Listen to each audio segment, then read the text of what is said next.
Hey everybody, welcome to All There Is. I'm your host, Kelly Bargabas. Thanks for tuning in today. Have you ever heard the expression, if wishes were horses, beggars would ride? I heard it many years ago when I was really young. It might have even been from a book of nursery rhymes. I honestly don't remember. I do know that from the moment I heard it, I just got it. It resonated with my soul. Even at a young age, I loved to play on words. I loved clever writing. I loved deeper meaning than what was on the surface. And this particular proverb or nursery rhyme spoke to me. I've used this saying as a response countless times to friends and family, mostly myself, when I catch myself saying things like, I wish she would just behave this way. I wish she would do this. I wish the world was different. I wish children didn't have to go hungry. I wish we didn't have the gun violence that we have in our schools and in our culture. And I wish people didn't live on the streets. I wish we didn't have a homeless problem. I wish I had $1 million.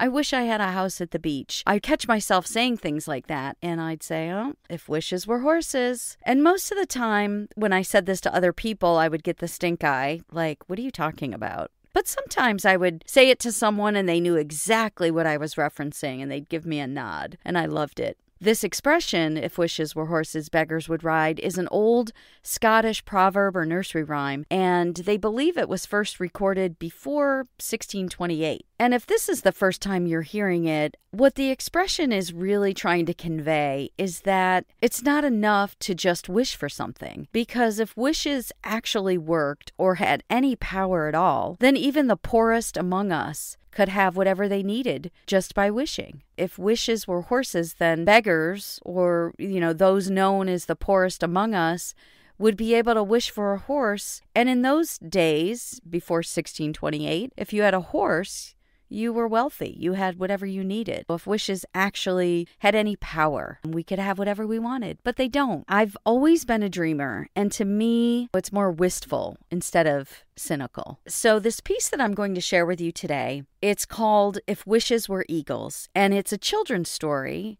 Or I want it to be a children's story. I want this to be a children's book that my husband, Craig Anderson, who's an award-winning watercolor artist, illustrates for me and with me. And to me, this piece that I wrote, it's wistful, it's longing, it's hopeful, it's magical. It's a daydream that I tried to bring to life with lyrical and vivid words. I hope you enjoy it. It's definitely a departure from what I normally share on this podcast. Usually I'm sharing very serious topics and adult things and heavy, things that really make you think and challenge you.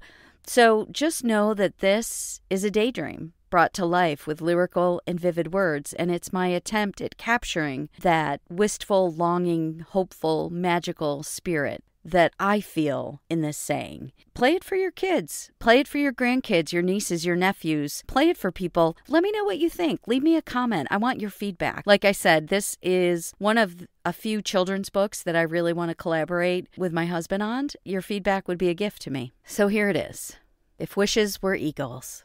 If wishes were eagles, perhaps I could fly, high, higher, highest, above earth and even sky. Perhaps I could fly away. I'd travel far, far, far around this big world to Paris or Egypt, Australia or Zanzibar. I'd see the Eiffel Tower, the pyramids and the River Nile, the great reef stocked with bright-colored fishes and coral. I'd walk the Great Wall of China, sail above the open sea, visit temples of gold and palaces of royalty. I'd swoop down and look for shells on every sandy beach, hang low over the ocean, and let the salty spray wet my feet. I'd see ships and sailors and watch surfers take the waves, hear the thundering echo of the water, watch the dolphins jump and play.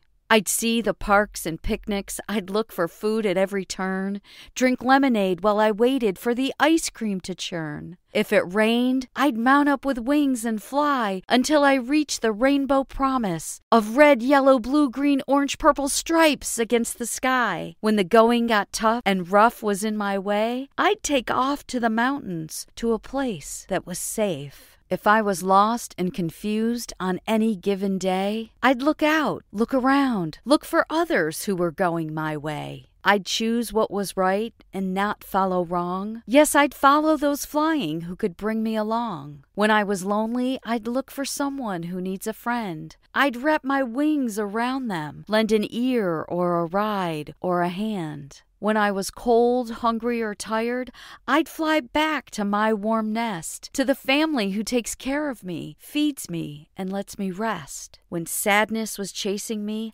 I'd go high as I could. I'd find the beauty around me in my own neighborhood. The red bougainvillea and peonies of pink, soft petal roses, purple wisteria, their scent I would drink. When I felt scared and couldn't go on, I'd trust my wings to carry me all the way until the dawn. I'd watch the sun rise as the new day breaks, bringing hope and possibility, another chance to be brave. If I lived in a world where wishes were eagles and even I could fly, I'd follow the wind and listen to the whispers of the old and the wise. I'd keep my friends close, I'd hang on with all my might, and those who I love, I'd keep all my life.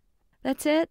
I hope you liked it. I love it. I got excited when I was reading it. And I remember when I wrote this, I was living in San Diego in the beautiful home we had there, actually in La Mesa. And we had the bougainvillea and the peonies and the soft petal roses and the wisteria. And that definitely inspired me. My goal with this is that the reader or the listener would enter a wondrous world full of beauty, marvel, mysteries, and learn that when you're in trouble, you fly high. And when you're lonely, you reach out. When you're sad, you look for splendor in nature around you. And that finally, the ones you call family are your haven of rest. And love is what holds us together until the end. I want it to be a wise and wistful tale, and you can't help but smile when you hear it. I hope I accomplished that. And it's a children's book, but it's really a lesson for all of us, right? Thanks for listening to this today. Play this for the kids in your life and the adults. Let me know what you think. Leave me a comment if it's on Facebook or Instagram, or send me a DM. I'm working on Craig to get the illustrations going. I really want to get this published. I appreciate your time today, and I hope you have a beautiful rest of your day. I hope you do some dreaming and wishing. And until we meet again, take care.